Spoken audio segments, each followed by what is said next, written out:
warahmatullahi wabarakatuh. Baik, untuk hari ini kita nak masuk kepada topik panjang jisim dengan isi padu. Alright, sebelum kita mula kepada tajuk panjang jisim dengan isi padu ni, cikgu nak tahu awak dah hafal belum kotak ajaib ni? Kotak ajaib ni dah hafal ke belum? Okey, sebelum ni cikgu dah suruh hafal kan? Okey. So, nak tak nak kena hafal benda ni. Nak hafal bukannya susah sebenarnya. Kita hanya hafal yang nombor depan sahaja. Contohnya 1/2 sama dengan berapa? Ingat lagi tak 1/2 sama dengan berapa? Ingat lagi? 1/2 sama dengan nombor bulatnya adalah 500. Okey, boleh ingat tak? Okey, kalau awak boleh ingat. Alright. Okey, contoh 1/2 sama dengan 500.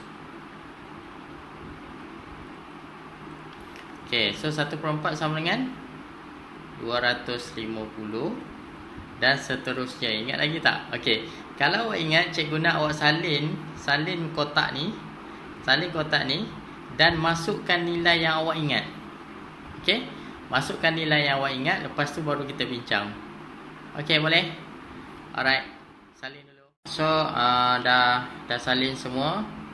Okey, so kalau dah salin semua, sebenarnya yang ni sahaja yang kita kena hafal. Nombor bulat dia sahaja. Contohnya 1/2 kg sama dengan 500 gram.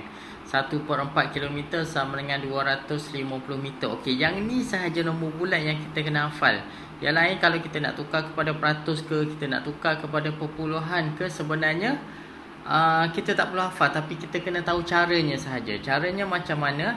Hanya tukar sifar ni jadi simbol peratus. Contoh contoh dekat sini. Dia akan jadi simbol peratus. 50 ni tetap ambil 50. Faham? Okey. So benda yang lain sama. Semua yang ada sifar dia akan tukar jadi peratus kecuali yang ini. 125. 125 ni dia tak ada sifar, jadi kita kena buat anak panah ke dalam. Jadi dia akan jadi 12.5%. Okey? Yang ini saja, yang lain sama. Yang ni jadi 25%, yang ni jadi 20% dan sebagainya. Dan cara macam mana kita nak tukar kepada perpuluhan, awak tengok syarat dia. Hanya tukar peratus kepada titik perpuluhan di hadapan 2 digit nombor. Okey, peratus ni kita akan tukar kepada titik perpuluhan di hadapan 2 digit nombor. Nampak tak 2 digit? Okey, sini 1, sini 1, 2 digit. Barulah kita boleh tukarkan sifar perpuluhan. Kita letak perpuluhan kat depan 5 sifar. Kita ambil balik je 5 sifar ni. Cuma kita letak di hadapan 2 digit. Faham tak 2 digit? Maknanya 2 digit. 1, 2. Okey, yang ni pun sama. 2 digit kat mana? Bukan kat sini tau. Kat sini. 1, 2. Okey, sini 1, sini 2.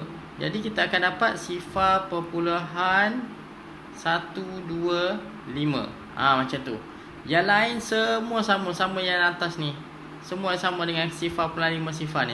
Okey, kalau dah faham, cikgu nak awak buat dulu. Dah buat boleh tunjukkan pada cikgu. Okey.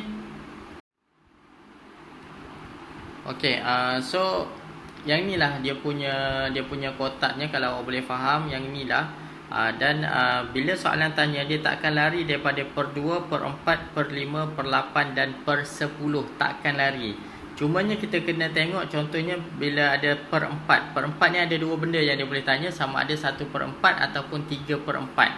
Okey, kalau 1/4 sama dengan 250. Jadi kalau 3/4 sama dengan berapa? Okey. Sekejap Mana cikgu nak tulis ni? Okey. 3/4 sama dengan 750. Okey, kena ingatlah 3/4 sama dengan 750. Okey. So 1/5. Kalau 1/5 ni ada yang benda yang dia boleh tanya selain pada 1/5 adalah ni sifir 25 je yang boleh dapat 750 ni. 25. Okey, 25, 50, 75. Okey. Kalau 1/5 ni pula dia boleh tanya sama ada 3/5. Okey, 3/5 sama dengan berapa? 3 per 5 sama dengan, kita pakai sifar 2 je. Kalau 200, 2 darab 3, 6. So, jadi 600. Ataupun satu lagi dia boleh tanya 4 per 5. Jadi 4 darab 2 berapa? 4 darab 200. 800 kan? Sama dengan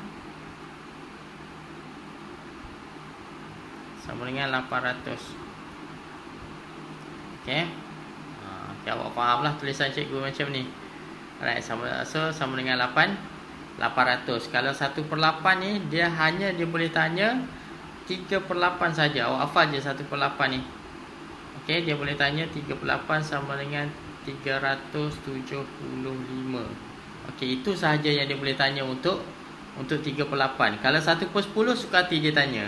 2 per 10 boleh, 3 per 10 boleh, 5 per 10 boleh, 7 per 10 boleh. Kenapa? Sebab sifar 1 je. Kalau 5 per 10, 500. 7 per 10, 700 dan sebagainya.